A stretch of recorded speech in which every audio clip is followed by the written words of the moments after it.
Welcome to Code Space, myself Jugayu. In this particular video हम समझेंगे Pascal's triangle. Now, Pascal's triangles क्या है? एक टाइप का एक ट्रायंगल है, राइट? उसके अंदर वैल्यूज फिल करी हुई है. उन वैल्यूज को अगर मतलब देखेंगे तो Pascal triangle दिखता है. Something like Pascal triangle की फर्स्ट रो हमेशा ऐसे दिखती है 1, राइट? सेकंड रो हमेशा 1 1. ये चीज हमको याद रखनी है, ठीक है? नाउ पास्कल ट्रायंगल सेज कि आपका ट्रायंगल ऐसे बढ़ेगा, like proportionality on both side, मतलब एक इधर एक इधर, एक इधर एक इधर, एक इधर एक इधर, राइट? मतलब फर्स्ट रो में 1 एलिमेंट, सेकंड रो में 2 एलिमेंट, थर्ड रो में 3 एलिमेंट, फोर्थ रो में 4 एलिमेंट्स, करते करते जोन सी रो नंबर है उस रो नंबर में उतने ही एलिमेंट्स होंगे, right? And you will have to design it like an equilateral triangle. Now for this equilateral triangle, जो आपकी रो की जो इस तरफ वाली है ना, जो जो दोनों साइड्स हैं उनके कोनों पे हमेशा 1 1 रखो. दैट इज वाई जो ये दोनों 1 है वो वहीं से आए हैं. 2 एलिमेंट थे, दोनों के कोने पे 1 1 कर दिया. अब 3 एलिमेंट है तो एक एक, ये दोनों डिसाइड हो गए हैं, ठीक है? 4 एलिमेंट्स होंगे तो एक एक, यहाँ पे एक एलिमेंट आएगा और यहाँ पे 2 एलिमेंट आएंगे. 5 एलिमेंट्स होंगे तो 1 1 2 3 1, right?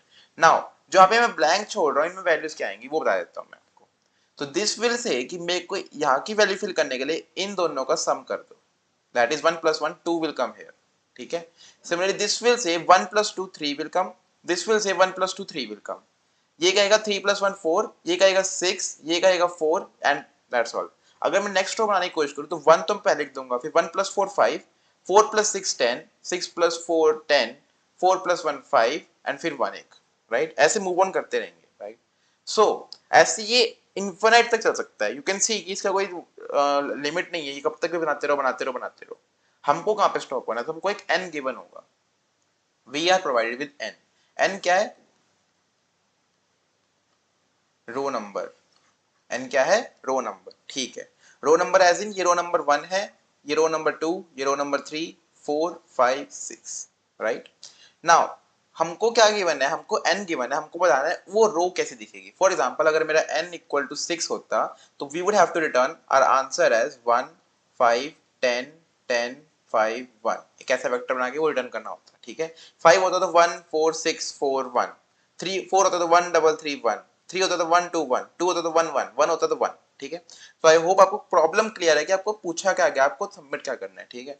Now we are coming on the question of how, कि करना कैसे है, ठीक? ओके, तो ब्रूट फोर्स तो काफी सिंपल है. ब्रूट फोर्स बोलता है जो बोला है वो कर दो, ठीक है? हमने क्या किया? हमने बोला कि हमारी फर्स्ट रो तो फर्स्ट ऐसी दिखेगी, तो हमने बोला कि एक काम करते हैं. हम क्या कर रहे हैं? हम बोल रहे हैं कि हम एक के बाद एक एरे बना लेते हैं, हम एक वेक्टर और वेक्टर इन बना लेते हैं, समथिंग ऑफ दिस सॉर्ट, ठीक है? इसके अंदर हम सिर्फ लास्ट रो नहीं, इसके अंदर हम सारी रो स्टोर करेंगे, ठीक है? हमने अभी पहली रो तो हमेशा 1 ही होगी, तो हम ये कर लेता हूं. तो let's say it is v, इसके अंदर पहला एलिमेंट तो 1 डाल दो. तो हमने 1 तो कर लिया. अब 2 से चालू करो और n तक जाओ. तो क्या करो? For i going from 2 up till n, both are inclusive, 2 और n दोनों इंक्लूसिव है, 2 3 4 5 6, ठीक है? 2 पे आया तो मेरा वेक्टर कितने साइज का बनेगा? 2. तो एक वेक्टर बना लेते हैं, let's say current vector int current. उसके अंदर कितने एलिमेंट्स होंगे? जितना रो नंबर उतने एलिमेंट्स. तो 2 का बना लो और उसमें 1 डाल दो. 1 किसलिए डाला? क्योंकि उनको पता है लास्ट के 2 एलिमेंट्स तो 1 है, बीच के एलिमेंट्स को करना है, ठीक है? नाउ इस 1 1 को देखो, ये एक वेक्टर रिप्रेजेंट कर रहा है अगर, तो ये इंडेक्स हो गया 0, ये इंडेक्स हो गया 1, ठीक है? इस वाले में देखो 0 1 2, तो हमारा इंडेक्स कहां से कहां तक जा रहे हैं? 0 से i-1 तक. जब i मेरा 2 था तो मैं 0 1 पे था, i मेरा 3 था तो 0 1 2 पे था, ठीक है? नाउ 0 और n-1 तो मेरे को पता ही है, 0 और i-1 पे तो 1 ही रहेगा, बीच की वैल्यूज बने, मतलब 1 से लेके i-2 तक. तो एक लूप लगाते हैं फॉर i गोइंग फ्रॉम 1 से i-2. इस लूप के अंदर क्या करेंगे? ठीक है, लेट अस सी. तो हमारे केस में जब 1 2 1 था, जो 2 कहां से आया था? ऊपर जो 1 1 मेंशन था. इंडेक्सेस के बारे में बात करूं तो ऊपर वाली रो में 0 1 था, उन दोनों के एडिशन से मेरे को फर्स्ट एलिमेंट मिल रहा था. सो मेरे को करंट रो में i के अंदर, लेट्स से i तो यहाँ पे हमने यूज करी j, so j will be given from, मतलब i of j will be given from i-1 j plus i-1 j-1, है ना? 1 हमको कहां से मिला? 0 और 1 के सम से मिला ना. सिमिलरली 6 को केस में देखें, अगर 6 के केस में तो 0 1 2, 2 इसका इंडेक्स है, 0 1 2, 2 और 1 के सम से मिला. तो करंट पिछली रो का करंट इंडेक्स और करंट इंडेक्स -1 के सम कर दो, हमको करंट एलिमेंट मिल जाएगा कि इस इंडेक्स पे क्या आएगा, राइट। तो हमने एक लूप लगा दी, J1 से लेकर i-2 तक जा रहा है। We will say current of J equals to, इसके अंदर v रखा था हमने, v ऑफ i-1, जो करंट रो है उससे एक पहले वाली रो के अंदर जाओ, and we will get the value of J plus v of i-1 J-1। ठीक है, इससे क्या होगा, हमारा पूरा का पूरा वेक्टर बनता चला जाएगा, बनता चला जाएगा, बनता चला जाएगा, बनता चला जाएगा। And what we will do, इस फोर लूप के बाद, इंटरनल फोर लूप के बाद, इस वाले वेक्टर को आंसर के अंदर फिट कर दो, मतलब v dot push back current, ताकि हमने जब 1 1 बनाया तो उसके अंदर हमने पहले इसको यूज किया रेफरेंस के लिए, फिर हमने जब ये वाला बन गया इसको पुश कर दिया, फिर इसको पुश कर दिया, फिर इसको पुश कर दिया, इसको पुश किया तो हम अगला एरे बना पाएंगे, ठीक है। फिर इसको पुश कर दिया, फिर इसको पुश कर दिया, राइट। नाउ हमारा n अगर 6 था तो हमारी लूप कब खत्म होगी, जब हमारा 6th एरे भी आंसर के अंदर डल जाएगा। आंसर मतलब इस v के अंदर डल जाएगा। सिंपली v का लास्ट एलिमेंट हटा के दे दो, return v of n-1, return b of n-1, कब, जब ये आउटर लूप खत्म हो जाए, ठीक है। Okay, it is the brute force question, ठीक है। सो टाइम कॉम्प्लेक्सिटी कितनी लगी हमारी, तो हमने ये तो n टाइम्स चलाया, ठीक है, इसके अंदर ये भी n टाइम्स ही चल रहा है, तो O ऑफ n स्क्वायर हमारी टाइम कॉम्प्लेक्सिटी लग गई, डन। स्पेस कितना लगा हमारा, तो हमने क्या किया, हमने 1 2 3, तो हमने एक तरीके से n एलिमेंट्स तक पहुंचने के लिए 1 + 2 + 3 अप टिल प्लस n, मतलब n × n + 1/2 एलिमेंट को स्टोर किया। तो हमने स्पेस कॉम्प्लेक्सिटी भी O of n square use कर ली। टाइम और स्पेस दोनों हमारा स्क्वायर में जा रहा है। Can we optimize it, of course we can optimize it. How, इसके अंदर हम कुछ नहीं करेंगे एक्स्ट्रा, हम पूरा जो वेक्टर बना रहे थे ना v का, ये नहीं बनाएंगे। एक बात बताओ मेरे को, इस 1 1 को पाने के लिए मेरे को इस 1 की रिक्वायरमेंट है, ठीक है। ये 1 1 मेरे पास आया, मैंने इससे 1 2 1 बनाया। अब क्या मेरे को 1 1 की रिक्वायरमेंट पड़ेगी in future? What I am trying to say is, let me create some space. मैं बोल रहा हूं कि 1 है, 1 1 है, ठीक है। हमने क्या किया, हमने v रखा, हमने v के अंदर 1 पुश कर दिया, ठीक है। इस 1 की मदद से हमने 1 1 बनाया, ठीक है। इस 1 1 की मदद से हमने एरे बनाया 1 2 1, ठीक है। हमने 1 2 1 को भी v में पुश कर दिया, ठीक है। हमने 1 2 1 की मदद से 1 3 3 1 बनाया। नाउ टेल मी, हम आगे कितना भी आगे चलते जाए, चलते जाएं, इस 1 की नीड कभी नहीं पड़ेगी, इस 1 की नीड कभी नहीं पड़ेगी, इस 1 2 1 की नीड कभी नहीं पड़ेगी। वंस 1 2 1 ने ये वाला एरे बना दिया है, उसके बाद 1 2 1 का यूज खत्म हो गया, अनलेस एंड अनटिल हमको इसको रिटर्न करना हो। So what is actually happening, हमारा जो प्रीवियस एरे वो सिर्फ नए एरे बनाने के काम आ रहे हैं। What we can do, instead of storing all the array, हम बस ये दो एरे स्टोर करेंगे। कौन से वाला, एक रेफरेंस और एक करंट। जब हमारी लूप खत्म होगी तो हम रेफरेंस को करंट बना देंगे, मतलब रेफरेंस को हम, मतलब एक रेफ रखेंगे और एक करंट रखेंगे। करंट वाला सेम कैलकुलेशन करेगा रेफ से, बिल्कुल पक्की बात है। हम i-1 की जगह रेफ यूज करेंगे।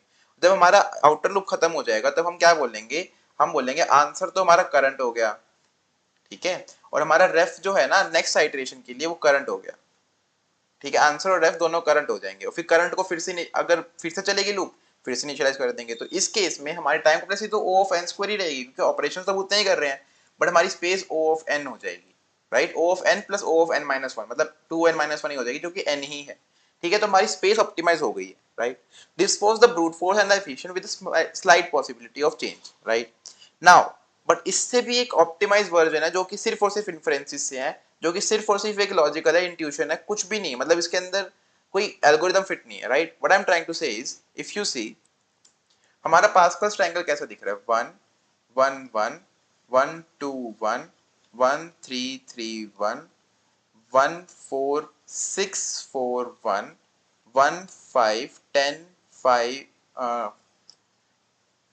10 5 1, ये हमारा पास्कल्स ट्रायंगल है। Now it is an intuition which you can also सी, ये वाला एलिमेंट को मैं लिख सकता हूँ 0 C 0, राइट। इस वाले दो एलिमेंट्स को लिख सकता हूँ 1 C 0 1 C 1, राइट। इन तीनों एलिमेंट्स को लिख सकता हूँ मैं 2 C 0 2 C 1 2 C 2। उसके बाद 1 3 3 1 को क्या लिख सकता हूँ मैं, 3 C 0 3 C 1 3 C 2 3 C 3, मतलब आप कैलकुलेट करके देख सकते हो। 3 मतलब कॉम्बिनेशन वाला PNC वाला C है ये, ठीक है। उसके बाद 4 C 0 4 C 1 4 C 2 4 C 3 4 C 4, ठीक है। ये कैसे कर पा रहा हूँ मैं, 0 C 0 तो मैं खुद सोचा, 1 C 0 1 C 1 भी मैंने सोचा, 2c1 कैसे आया? तो एक प्रॉपर्टी होती है NCR plus NCR plus 1. This will be giving me an answer of n plus 1 CR. n plus 1 CR plus 1 एक प्रॉपर्टी होती थी PNC में जो आपने पक्का पढ़ी होगी बायनॉमियल के वक्त.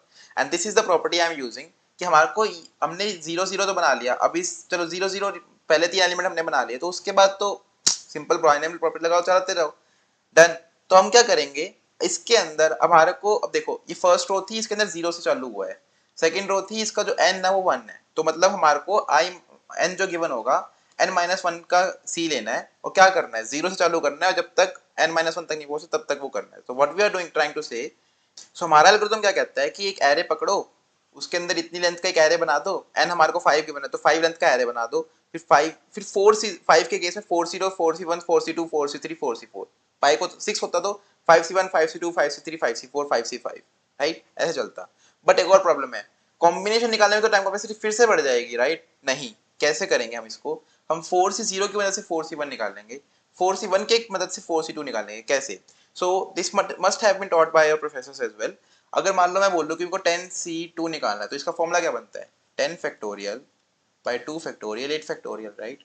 नाउ कुछ तो ऐसे लिख सकते हैं इसको टाइम कॉम्प्लेक्सिटी लगेगी इसको सॉल्व करने में, बट इससे बेटर क्या है, 10 फैक्टोरियल बाय 2 फैक्टोरियल 8 फैक्टोरियल कैसे लिख सकता हूं मैं, 10 into 9 into 8 factorial by 2 factorial into 8 factorial, ये दोनों कट गए, right. So what is actually happening is, जितना मेरा डिनोमिनेटर है उतने नंबर्स लिखो फ्रॉम स्टार्टिंग, मतलब कि n-1. अगर मेरा 2 है तो n-1, 3 होता तो n-1 n-2 और नीचे क्या आता r फैक्टोरियल. ठीक है. So what is actually happening, हम इसमें बोल रहे हैं कि अब मान लो मेरे पास 10c0 गिवन है जो कि होता है 10 factorial 10 factorial by 0 factorial 10 factorial, बच के हो गया 1. ठीक है. 10c1 क्या होता है, 10 बाय 1 फैक्टोरियल. 10c2 क्या होता है, 10 by 2 factorial, 10 into 9 by 2 factorial. और 10c3 क्या होता है, 10 into 9 into 8 बाय 3 फैक्टोरियल. अगर मैं इन दोनों को कंपेयर करूं तो व्हाट इज एक्चुअली हैपनिंग, मैं ऊपर एक नंबर डाल रहा हूं. कौन सा नंबर डाल रहा हूं, जो मेरा मान लो 10 क्या है, मेरा n-1 है ना, n-1 इक्वल टू 10 है ना मेरा भी. तो n-1 माइनस कितना एलिमेंट डाल रहा हूं, 3 माइनस 2, मतलब 10 में से 2 गया, 10 में से 2 गया तभी 8 बना ना, तो n-2 r-1, राइट. और नीचे किससे मल्टीप्लाई कर रहा हूं, r से.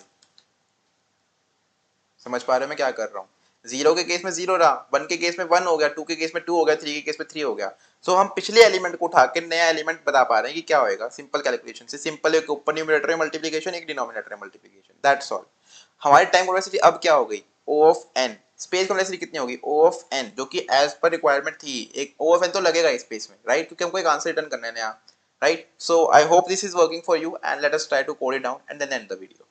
So here is the coding section, but before moving on, it's my sincere request that please subscribe to the channel, right? Moving on, coding कैसे करनी है, हमने सबसे पहले बोला 5 के केस में 4c0 4c1 4c2 n minus minus हमने यहीं पे कर लिया. नाउ अब इसके अंदर हम बोलेंगे int previous equal to 1, क्योंकि फर्स्ट एलिमेंट तो हमेशा 1 ही रहेगा, हमको पहला एलिमेंट तो इनिशियलाइज करना ही पड़ेगा ना, क्योंकि दूसरा एलिमेंट तो पहले एलिमेंट को यूज करके बन रहा है, राइट. नाउ एक वेक्टर int res बना लेंगे, वेक्टर int result.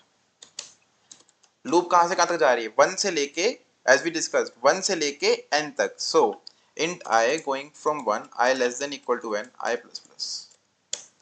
पहले रिजल्ट के अंदर प्रीवियस पुश बैक कर दो, result dot push back previous, पहली वैल्यू हमने डाल दी है, राइट. सेकंड वैल्यू कैसे बनेगी, प्रीवियस को यूज करके. सो int current equals to previous multiplied by n minus I plus 1, as we discussed, n minus 1 minus r plus 1, right, divide by I. ये हमारी नई वैल्यू बन जाएगी. रिजल्ट के अंदर पुश कर दो, result dot push back current, और हमारी प्रीवियस क्या हो जाएगा, कर हो जाएगा नेक्स्ट एलिमेंट के लिए. So previous equal to current, return result, right. Let us try to compile and run it and hope it will run fine without giving any error. Getting accepted for sample as case, submit होकर देख लेते हैं guys, and please stay tuned till it's get submitted. Okay, it is getting submitted. So thank you for watching, hope you liked it, and please make sure to like and subscribe to the channel. Thank you, have a nice day.